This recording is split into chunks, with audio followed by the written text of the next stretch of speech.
Welcome back again. আবার ফিরে আসলাম আপনাদের জন্য নতুন একটি বিষয় নিয়ে। সেটি হচ্ছে যে আপনারা কীভাবে আপনার অপ্রয়োজনীয় ব্লগ সাইটগুলোকে ডিলিট করবেন সেটাই দেখাবো আজকের এই ভিডিওতে। তো আপনার জিমেইল এবং পাসওয়ার্ড দিয়ে লগ ইন করবেন এবং blogger.com-এ লগ ইন করে নেবেন। তো লগ ইন করার পরে ঠিক এরকমভাবে আসবে এবং আপনি আপনার অল টাইম ভিউ এবং পোস্ট করা রয়েছে ইত্যাদি আপনারা এখানে দেখতে পারবেন।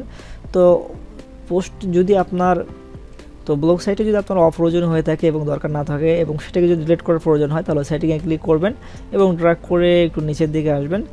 তো নিচে আসার পরে আপনারা রিমুভ ইওর ব্লগ এরকম একটি লেখা পেয়ে যাবেন, এখানে একটা ক্লিক করে দিবেন। তো এখানে ক্লিক করে দেওয়ার পরে ঠিক আপনার সামনে এমন আসবে ডিলিট ব্লগ। তো ডিলিটে একটা ক্লিক করে দিবেন।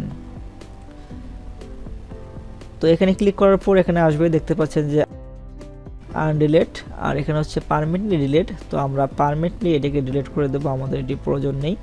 তো এই ছিল আজকের ভিডিওটি ভালো লাগলে অবশ্যই একটি লাইক করে দিবেন এবং আপনার কোনো মতামত থাকলে কমেন্ট করে জানিয়ে দিবেন।